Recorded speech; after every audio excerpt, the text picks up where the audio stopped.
to Lost Woods Radio, a podcast where two friends do their best to detail every game in the Legend of Zelda series from memory.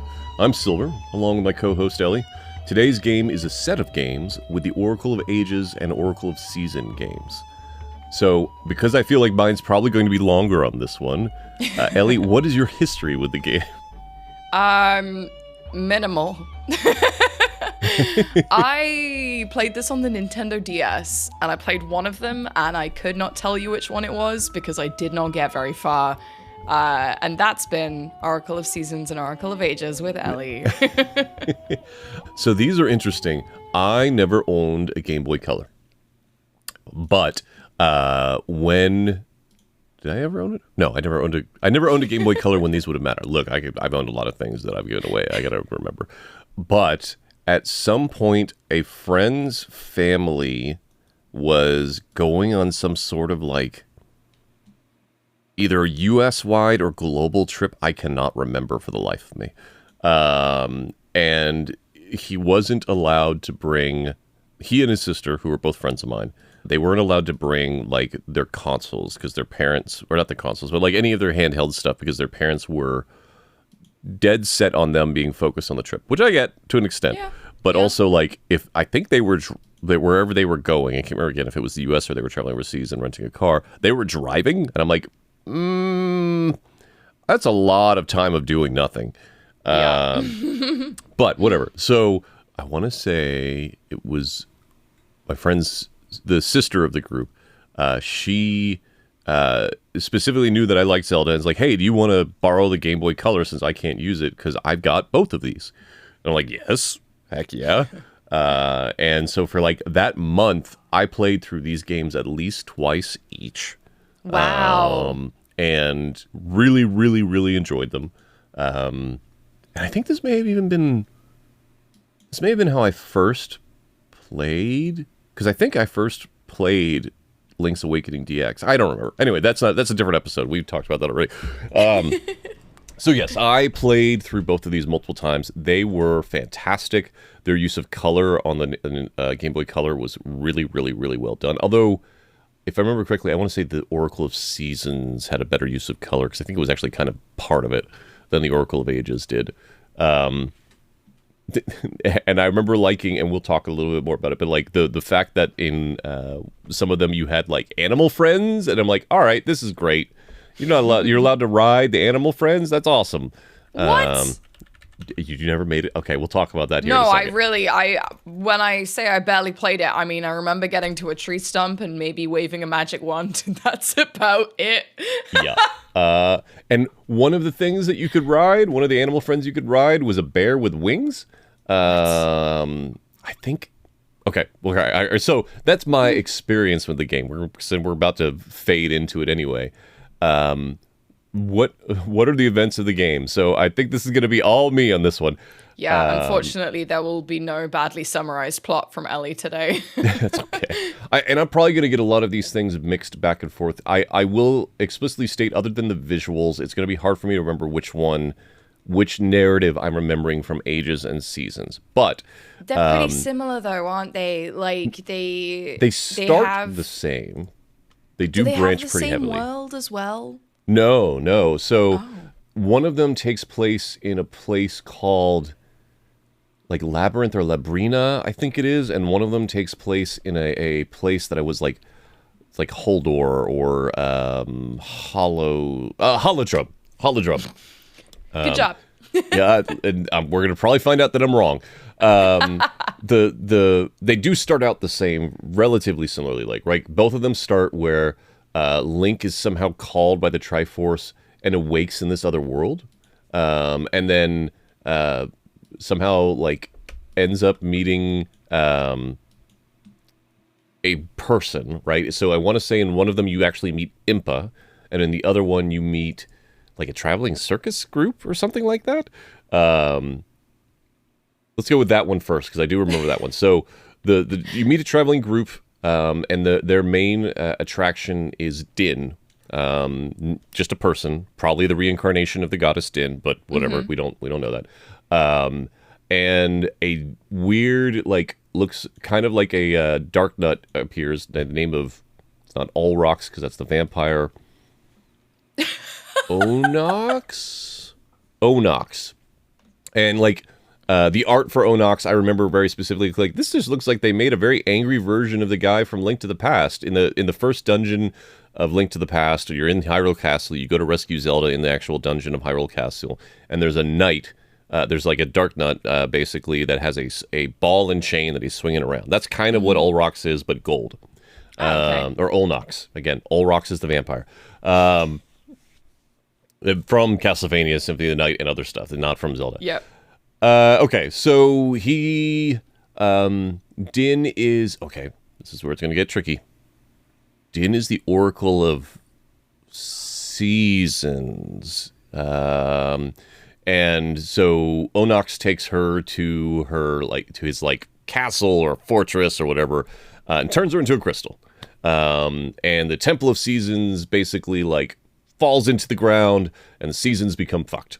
You go from and in the way they do this in the game is you go from one scene to another scene, like, oh shit, now it can be a completely different season. Everything's weird. So Link goes to embark on a quest to save Din. And both of the games have not the Deku tree, but the Maku tree. And the Maku tree tells you, hey, you got to collect these 8 flame or things, the trinkets, the MacGuffins. Yes. Essences? Maybe essences. Collect the things to win. Yep. So you in the one with Din, I want to say you meet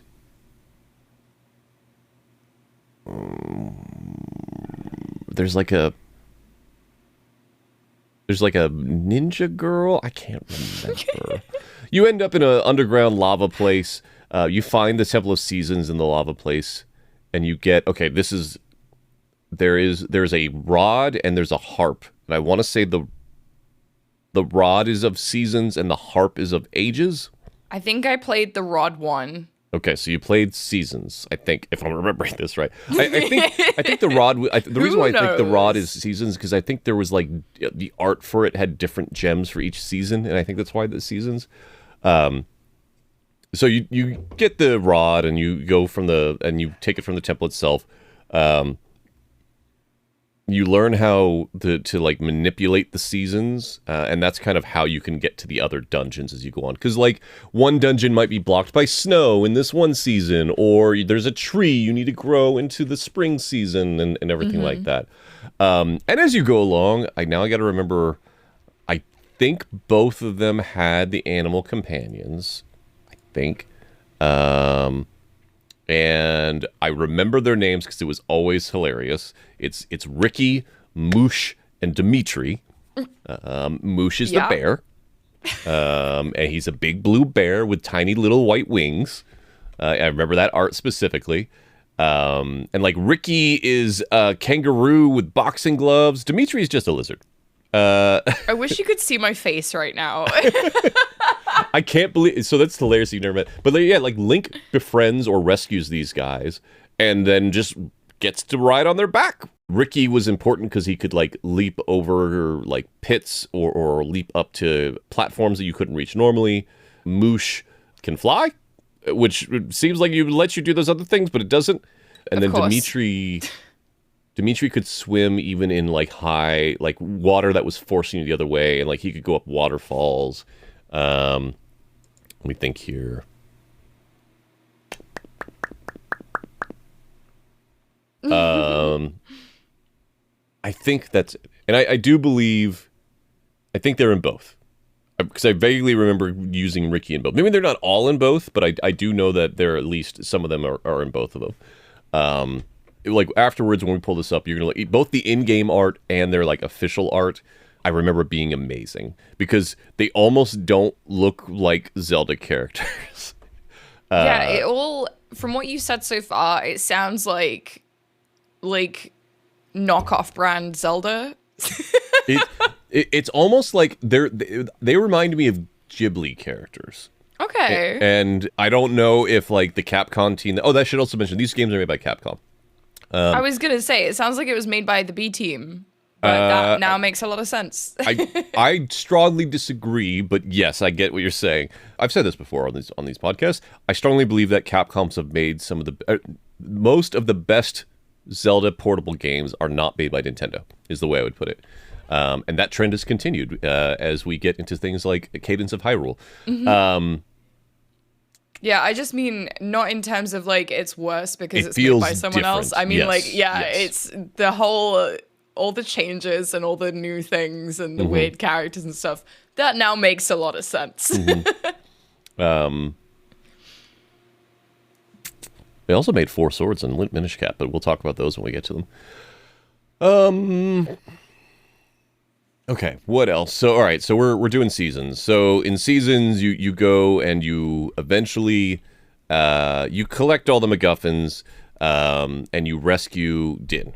There's a final scene where like Din and also I think Din was a dancer. Did I mention that? But there's a final scene where like Din is literally dancing with Link. You go and defeat Onox and he turns into a dragon, I think. Of course. You defeat him. Naturally. Din gets free, the seasons become normal again. I guess we should talk about during the gameplay, like one of the reasons why I like seasons so much is that the seasons themselves, completely different color palettes, and it uses, because of how the Game Boy Color and technically the NES worked, because they were changing the entire palette, they were able to use so much color within that palette that you don't see in other games that are using a full, like, hey, I'm trying to use every single color of a palette because there's a limited palette and everything like that. So it looked great. But yeah, you go on and collect. I'm sorry, I don't remember most of the dungeons. I remember a lot of the items. It's worth mentioning that like these two games had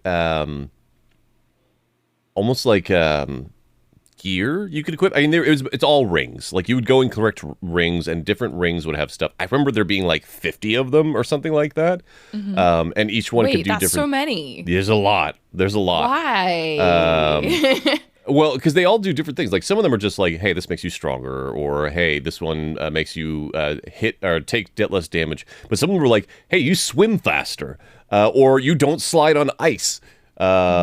There was one that I remember getting that would like you couldn't remove or something like that, and actually made you weaker, and you had to go do a certain thing to remove it. It was pretty cool. I remember it being. It was almost like. You think about the masks in Majora's Mask and how they all had different abilities. It was like that, but it was more almost like RPG-ish in a way. And the other thing with these games, which was interesting, is that like you could continue, no matter which one you started with, you could continue your game into the other game. So like if you beat game A, you could go on into game B. And I say that because there was no first or second. I think there is technically timeline-wise, but you could play one or the other in whatever order you wanted. We'll also talk about it in a second. There was supposed to be a third one that never ended up getting made. But yeah, so you could bring rings from game A into game B that you could not acquire otherwise. I don't think there was anything locked behind that. Like there was no, hey, you can only get to this one region if you have the swim ring from this one. But it was very cool. It was a neat thing that still made it feel like Zelda, but it was a little bit. I mean, they have stuff like that now in Breath of the Wild and Tears of the Kingdom, where different armor sets do different things. But it was kind of the first stab at that I can think of in a Zelda game where it was that diverse. Yeah. Gosh.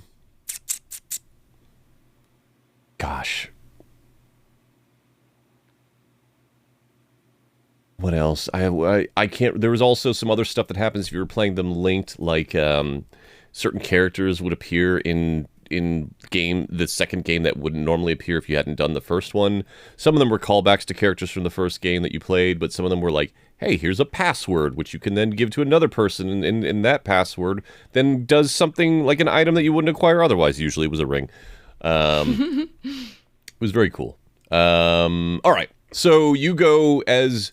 we're in seasons. You defeat Onox. Disappears, and then you get this image of Din dancing with Link, and it turns out that Twin Rova are there staring at them through this portal. It's like, the flame of something has been lit because of the destruction that Onox caused. Okay. You don't know that it's Trinrova, but like you and I would know it's Trinrova by seeing them. But at the time, you might not have had that mental language, so wouldn't know because it was kind of their silhouettes. Then you go into the next game, whichever it may be, which in our case will be the Oracle of Ages. Okay, and Oracle of Ages is Labrina, or Labrina, or Labyrinth, I don't remember. And that's the one where you go and rescue Impa at the start. And after rescuing Impa, she's actually like not herself. You don't know this, right? She's possessed. But you go to she basically tricks you into lowering this barrier that stops her from getting to Nehru. Yeah. Who is the Oracle of Ages. And this is always amazing. Like her bodyguard is there and his name's Ralph. Look, I don't know, but that's his name. At least in the English version, his name was Ralph. And I'm like, well, you're in Hyrule and your name is Ralph? So I remember that. Some Hylian thought, that is the name for my son. Nothing wrong with, to be clear, nothing wrong with Ralph if your name is Ralph. It's just a very non-Hylian name. It was very unusual at the time. Link, Impa, Nehru, and Ralph. So the being that's possessing Impa immediately goes to possess Nehru and then like leaves and like screws with time and she's screwing with time in both the past and the present. You again meet the Maku tree, whatever, the tree again. The not Deku tree. Even though this is now in Labrina, not in Holo whatever. Telling him, hey, you got to go defeat this sorceress that possessed these people. You're going to need to collect more MacGuffins. Essences, I think is the term. I think it's essences. They're hidden throughout time. So then you get the harp you steal the harp from Nehru's house. Don't worry about it. You're just borrowing it.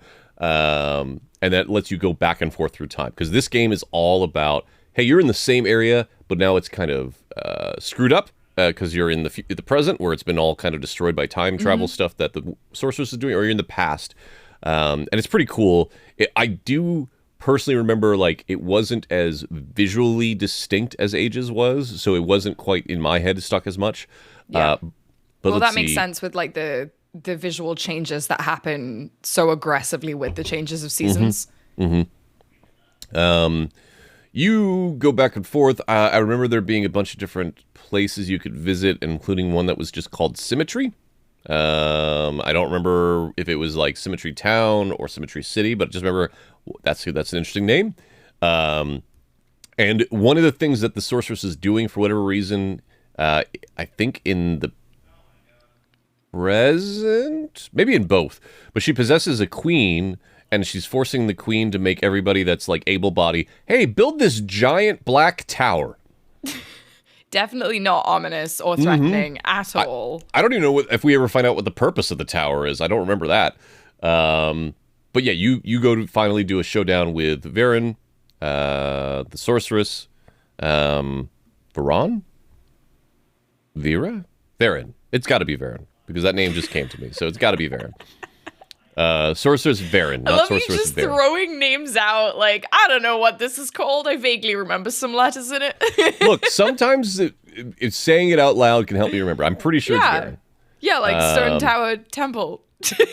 And the thing that I do remember, like, Ralph is like there and trying to go do what needs to happen. I think this is in the past.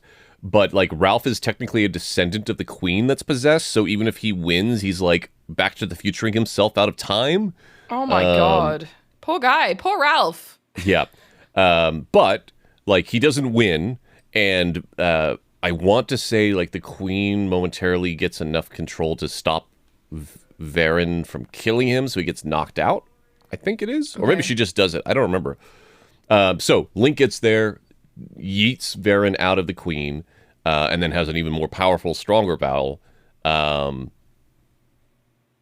then she is like gloating when she dies, saying that her goal has been completed. I'm like, the tower's not done. What does this even mean? But then you pull out. So apparently she had knowingly been working with Twinrova because you pull out and you see again, another scene of Link and Nehru. Like Link's like holding her because she's trying to wake her up or whatever it is, and you see Twin Rova again, and they again say, "Ah ha ha, the flame has been lit." So, if you've done both games, this is where the third game would have been, which I think was like the Something of Courage, because they're meant to be like the somewhat related to the Triforce, but not quite. But because they didn't make the third game, what happens instead is you basically you unlock a way to go fight Twin Rova. What the heck was it? I can't remember specifically what it's called, but basically, if you make it, you got it. God, what is the heck is it called? You basically find them, like, they go and capture Zelda. This is the only way that Zelda appears in these games, is if you've played both. They go and capture Zelda, trying to light the third and flame, whatever it might be, because their goal, turns out, they want to summon Ganon. Oh, I'm so shocked right now. This is so surprising to me. They go to revive Ganon, and it requires, like, sacrificing someone of some kind of power. And because you rescue Zelda, they're like, well, screw it. We're sacrificing ourselves. And because it wasn't quite right, Ganon is basically a mindless beast, and you have to fight him, and then you win. Like, it shows at that point, if you've done that ending, rather than having another cutscene with somehow Trinova again, and then there is, like, I can't remember what the name of it is, but there is a dungeon you have to go through to do this, basically. And then the Ganon that you fight, you get a scene of, like, Link on a raft in front of a castle, waving at the camera. And that's kind of where it ends. Which is weird, because you think that would lead into Link's Awakening, but no, because we'll talk about it in the timeline set, but I'm very, very positive that both of these are supposed to happen after Link's Awakening, but it doesn't matter anyway, because both of them are definitively not the same Link as Link's Awakening Link. I'm very positive of that, because it's like a different time period or something like that. Okay. Oh boy. So that's my horrible retelling of the events of Oracle of Ages and Seasons. I think I'm what I'm going to be surprised at is if I know I got Ralph right. I'm very interested to see if I got Vera or Varen right and Onox right. And then whether Moosh, Ricky, and I'm pretty sure Moosh, Ricky, and Dimitri have right, but I'm very interested to see if it's something different. So what are the first appearances for the timeline and for the game? That's relatively easy. Moosh, Ricky, and Dimitri.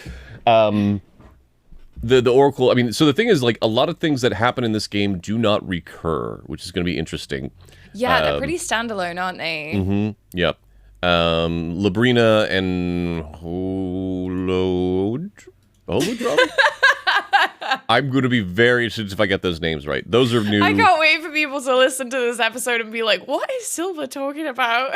Yeah. I think these are the first physical manifestations of Din and Nehru that we've seen in a game. They're talked about in Ocarina of Time. Yeah. Because we have, technically, in the game, yes, technically. Because, So to be clear, like, we technically, as far as I know, we never actually see the goddesses themselves, like, as a character to interact with in any of these games. But there are numerous times where there are, like, personifications or reincarnations or people that are somehow directly linked. Like, in one of the games, like, the great fairies are that, right? Yes. But we see, in Ocarina of Time, we see them bopping around as, like, lights in the sky. Yeah. In a cutscene. But they're not things that you're interacting with. Yeah, they're not characters. Yeah, so I think this is the first time that you get to interact with Din and Nehru. Obviously, if they'd made the third game, it would have been the third goddess. Gosh, I mean, the rings are first in there, definitely. Not the first rings, but that type of idea of Link having gear that directly just affects kind of a stat or an ability. I don't know that we're gonna. There might be something like that in the DS games. We'll have to think about that by the time we get there. But definitely first time you get a ride on blue bear with wings. Yeah, I love the mounts. It's not the first mounted creatures, right? Because that's obviously going to be Epona or Epona, depending on your preference. I prefer Epona because I'm silly. I nearly spat out my coffee. I was like, Epona? Yeah, I know. I definitely prefer Epona. Yeah, me too. Yes, but it is the first time you are riding a non-horse creature, is what I will say.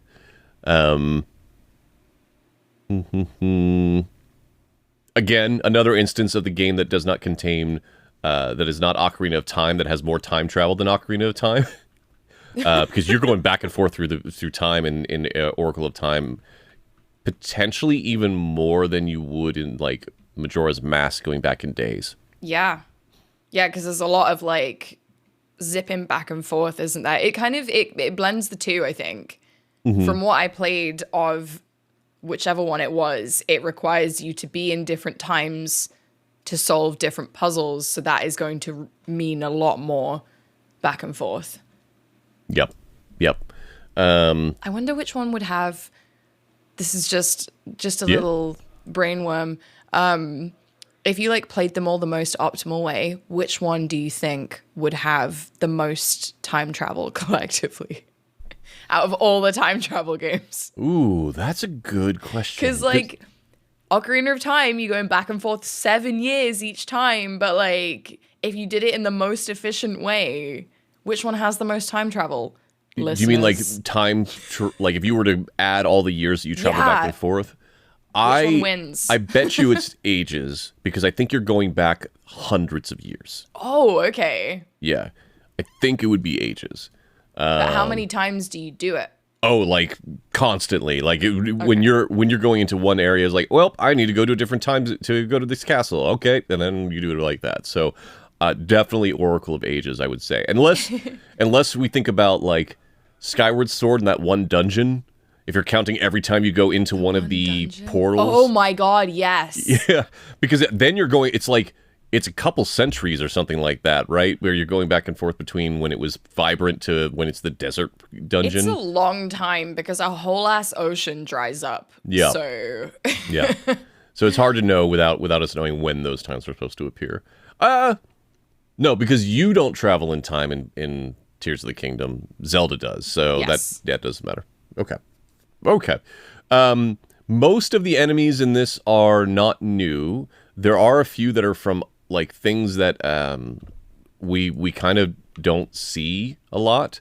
There's one. Oh, I didn't even mention. There's one thing that if you're doing like linked. So I said that, hey, sometimes there's new characters. There are also sometimes new events. One of them, if you're playing a linked game, I think it's. Is it Seasons? No, I think it's Ages, where you get told, hey, someone's kidnapped Princess Zelda early, right? And you got to go save her. And it's like Donkey Kong. You go up into this room and there's like fireballs being sent across and everything like that. It's wild. I'm not hallucinating this. We will look this up here shortly. I will show you this. But yeah, it's like it is very much set up like Donkey Kong. I remember that specifically. And then I want to say that the equivalent of Donkey Kong there is that dude that curses you in A Link to the Past. The little flappy dude. Flappy dude. He looks like a bat. Oh, the one that's like, you're cursed! And then you're like, I'm pretty sure it's the same guy. Pal. Yeah. Yeah. It's definitely the first time where you can do links between two different games. I also think it's the only time. I don't know. You could count Wind Waker and the Tingle Rupee mini game, but that's really just part of the same game. So, well, yeah, it's the first time it happens. Yep. Does it happen again? I'll have to think on that. Yeah, I'll have to think.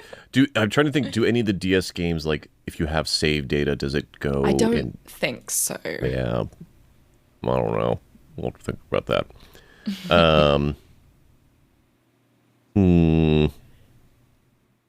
Oh, I didn't mention this, so I don't know if that's going to count. But like the linking back and forth is through passwords. And to use the passwords, you do meet the third goddess. I think, 'cause I think it's Furore that's in there that you're talking to do the passwords. Sounds about right. But yeah, so I'm pretty sure she would have been the main character, like the equivalent of Din or Nehru in the third game, the Courage game. In theory, yeah. I do believe these are the first time that a non-Nintendo Zelda game is made. I think these are the first ones. Because I don't think the CDI Abominations were made before this. I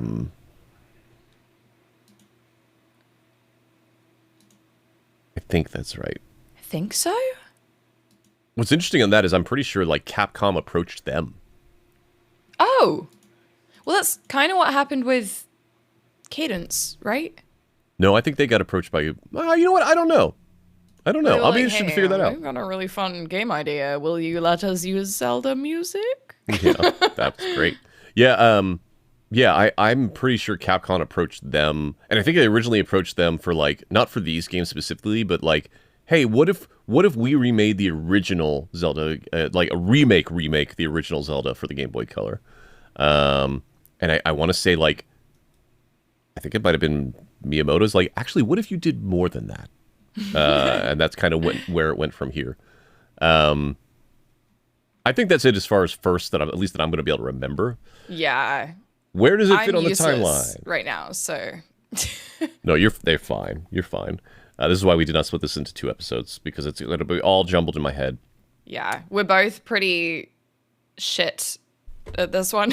Yeah, like I love this one, but because it's 2 games, they're all just kind of blended in my brain. Mm-hmm. All right, so our timeline. Where do we think it fits? Do you have a guess? Do you want to have a guess? I'm pretty sure it's in the Downfall timeline. Definitely. But I don't remember where. That's okay. My memory of this is that if I can get the timeline pulled up so I can actually update this. I don't remember where I first read it, but these take place directly following Link's Awakening, even though they are not the same Link. Let me phrase that. It's the same Link between Ages or Oracle games. It is not the same Link as Link's Awakening. Now, the trick is, do I remember which one is supposed to be first? I think Ages is meant to happen before Seasons. So that's where I'm going to put them in the Heroes Defeated timeline. If I can find the button to actually edit this thing. More settings, hidden. So that's hide groups. So where is groups? There we go. So Oracle of Ages, I'm going to say, is before Oracle of Seasons. We won't know for a while, because technically we're not looking up the actual timeline placement until we're done. So I forgot about that. Yep. So we'll see what happens. So yeah. So for our timeline, we only really it's a whole lot of Heroes Defeated, and this is because Nintendo didn't really think about this stuff until way later. Yeah, they also they branched out afterwards. They were like, oh wait, we've kind of done everything that we want to do in this sort of vein of style of games. Mm-hmm. And then they were like, hold on. We have new ideas. Yes. Yep. Okay. So we are saying that it is in the Downfall timeline after Link's Awakening. I am saying that it is Oracle of Ages and Oracle of Seasons. We'll see if I get that right. Where does it rank on our personal list of Zelda games? This is probably easy for me, hard for you. Yeah, can I do a DNF on this? If you want, like we can put it at the bottom of the list. I don't even really want to put it at the bottom of the list because I don't know enough about it to rank it in any way. So well, we ranked Zelda 2. But I played a bit of Zelda 2 at least. I mean, you played a bit of this. Okay, it's gonna go parallel with Zelda 2 then. Probably That's fine. at the bottom. That's fine. Again, no, we're not saying any of these are bad or anything like that. That's totally okay. All right, rank DB. My ranking. I am going to put this. I'm going to put them both above Link's Awakening. They're really good. They're really good. People, if you haven't had a chance to play them, you should go play them. They're on NSO now. They're worth playing. Now, for me, which one is better than the other? I like Seasons better than Ages. Although Ages does have Ralph. So... Yeah, that's a good selling point. Yep, Ages has Ralph. All right, and so for you, I will put these down here with Zelda 2. Everyone should look them up just to go see friggin' Moosh and Ricky and Dimitri, which we're going to find out if I remember those names right here in a second. I really hope that is what they're all called. I'm pretty sure. Oracle Ages, Oracle Seasons, putting those up here. I'm putting Seasons above that one. All right. So that brings us to, what did we get right? Let me pull up the Zelda wiki. You're using we very heavily here. I mean, what did I get right? What my biggest concern, did I get the names? That's the big thing. That's I'm very interested. All right. Screw the rest of it. We just want to know if Ralph is right. I gotta know if Ralph is right. I'm pretty sure Ralph is right because that's burned into my brain. All right. So Oracle of Ages. Labrina! I wasn't how I was seeing it written in my brain, but I said it right. I thought it was an I, not a Y. Awoken Labrina, because the Triforce said, hey, go to Labrina. And he literally just wakes up there. He stumbles upon Impa, who's besieged by Octoroks. I did not remember it being Octoroks. I thought it was like, I thought it was the little pig dudes. Impa's fallen in the clutches of Varen. Okay, I eventually got there. The Sorceress of Shadows. I did not remember that part. Allowed her to trick Link into moving a sacred barrier, obstructed her to her goal to possess the Oracle of Ages. Yep. In full view of Link and Nehru's bodyguard, Ralph. Yes. Possesses her. Okay, Maku Tree. So I eventually got that one. Essences of Time. So it is Essences, so I'm going to assume that the other one is Essences of Ages. I'm going to say that or Seasons, so I'm going to say that I technically got that a little bit wrong. Hidden throughout time, making it very hard for one person to obtain. Harp of Ages, yep. Symmetry Village. Okay. Ooh, wow. Yeah, here, let me throw this link in here just so that you can see some of this nonsense. But, like, Symmetry Village, it's on fire in the past? I don't remember that. Oh. Okay, so... Yes, and you find Ambi's palace. I did not remember her name, I don't think. But so Varen possesses Queen Ambi. Using her authority, Varen, it basically... Oh, they don't mention it here. Am I wrong about the tower? Let me click on Queen Ambi's thing and see if it says in here. Oh, Pharaoh is the Oracle of Secrets. Yes, because they don't have the Courage game. Tower? No, I am right. Okay.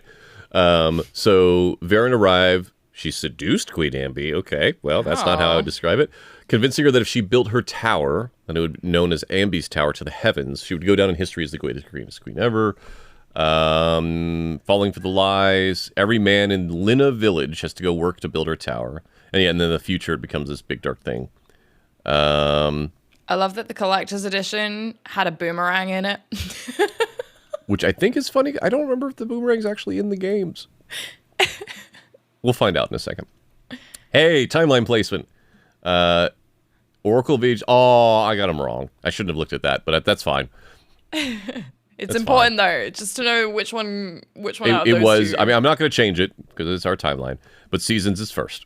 Okay, gameplay mechanics. Link's Awakening. Yep, okay, and a mysterious pair, which I click on, it is Twinrova. I feel okay about that. Yes, it's Moosh, Dimitri, and Ricky. Oh my god, there is a lot of rings. There are a lot of rings. It's like Dark Souls. There's more than I remembered. 64 of them. Damn. Wait, you need to look at pictures of Moosh, Dimitri, and Ricky. Let me pull up. Where are they up? Let's do animal companions is a link page that has a lot of them.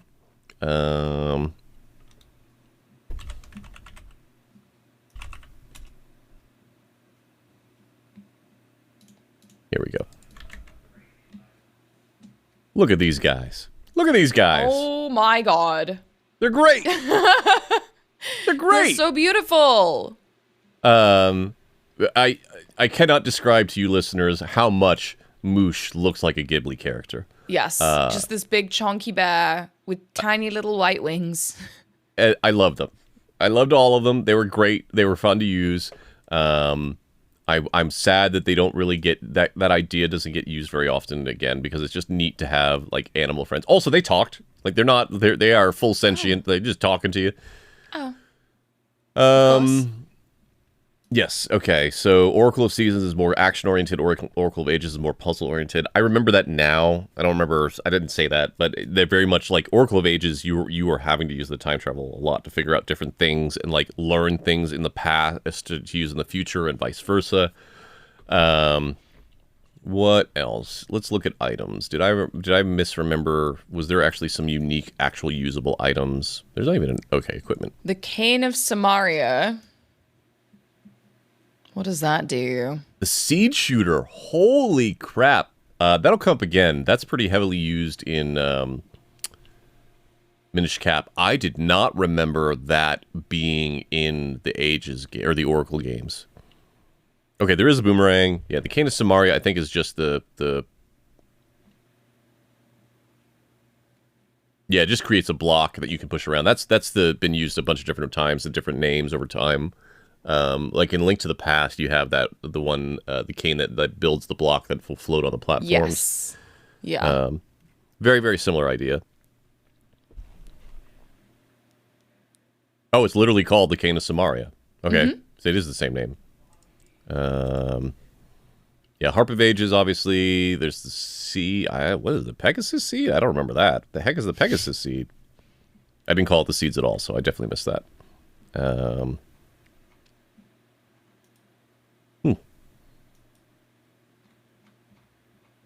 I want to know what order the dungeons go in. Oh, let's talk about the dungeon. I didn't remember. I got all the dungeon stuff wrong because I could not remember them, but I remember them being fun. So, like... Oh, wow. I don't remember some of these at all. Yeah, Room of Rights. Room of Rights is the dungeon for the if you did both of them. And the Black Tower is the final dungeon of Ages. Jabu Jabu's Belly is in this game. And it's amazing. Yeah, if you're looking at those, like, they're very, very, very colorful. They very well use the palette. Not palette. Seasons, I remember... the one that I think I had the most fun with was called the Unicorn's Cave. But then there's like there's one that's really just called like Sword and Shield Maze, which just has a goofy dude's face on the front of it for whatever reason. I'm going to post that in there. I don't know why that's what leads you into the Sword and Shield Cave. Look this up if you're listening, listeners. It is ridiculous. It looks like an angry volcano that wants to eat you. With little goofy teeth above the doorway. Oh, the Donkey Kong thing. Let me pull up the Donkey Kong thing. Let me see if I'm hallucinating the Donkey Kong thing. Where would I even find that? Do they have something about linking the games? Link game. Linked game. Yeah. All right. Here we go. I am not hallucinating. In Oracle of Ages, Impa appears at the Black Tower partway through the game. She warns Link that Vyre has kidnapped Princess Zelda. Is Vyre the little bat dude? Yeah, he is. Princess Zelda had taken her to the tower and asked him to go save her. The rescued princess plays out like the original Donkey Kong game, with Vyre as Donkey Kong, Princess Zelda as Pauline, and Link as Jumpman. After she's saved, Link will get the blue joy ring, which I do not remember what that does. Rosa will appear on Crescent Island in the past. She'll have Link get back a shovel. Well, that's just the other changes. But yeah, if you like, there's a screenshot of this, and it's basically just Donkey Kong. Yeah, it is like same sprites, same like setup. Amazing. Very silly. All right.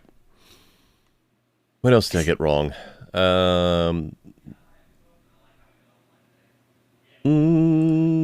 That seems like mostly right on that one. Let me quickly run through on Seasons.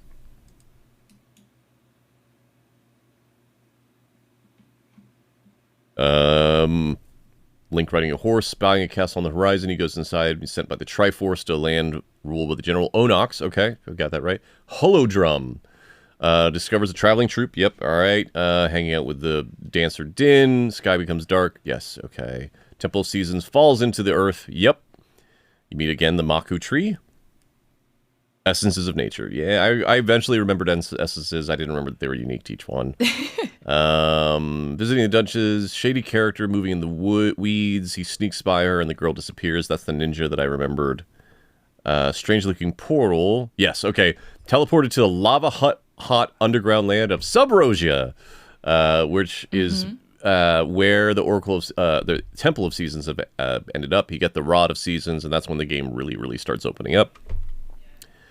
Rod of Seasons, yep, I remember it having the weird gems all around it. Anything that I specifically forgot? What about equipment? What do we have here for unique equipment? He gets Rock's Cape in this one. Interesting. So, no Seed Spitter. He gets Rock's Cape. He does get a magical boomerang rather than just the regular boomerang, which is what you get in the other one. He also gets the slingshots in this one. So I definitely missed a bunch of items. He gets a credit card. Don't worry about it. I'm sorry, what? Credit card?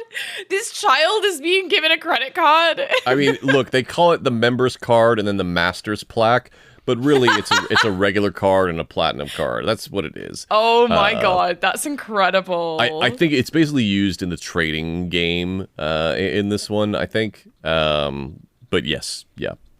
What did they use that? This plaque is found in blah, blah, blah, blah, blah.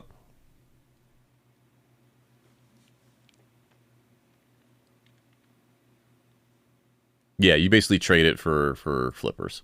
But like if you look at the image on the equipment, that's just a credit card. The bajillion rings, and they all have unique art. Like all the rings have unique art. Yeah, they do. The GBA nature ring? The what now?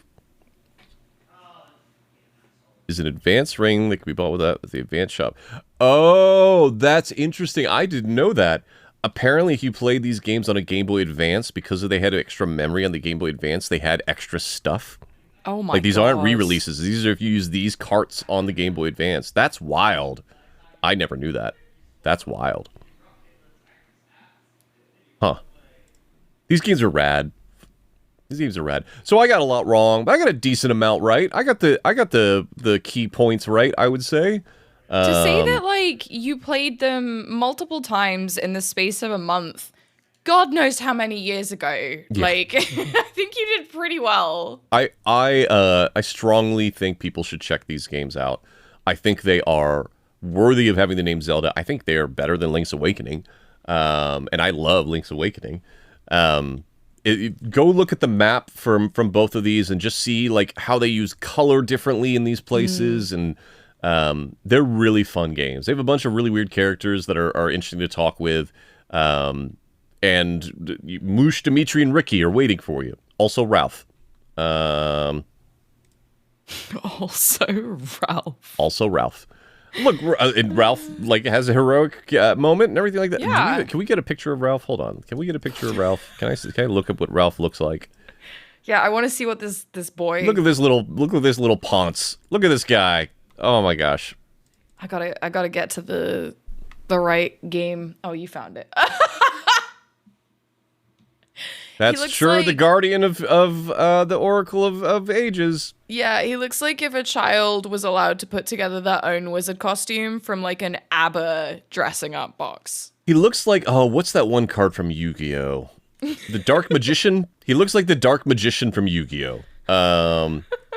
But like he's a good guy. He's trying to do his thing. We screwed up his job. Like it's understandable that he's a little. He's a bit of a shit bodyguard if he just like lets Nehru get taken. It's true. I mean, but so are we.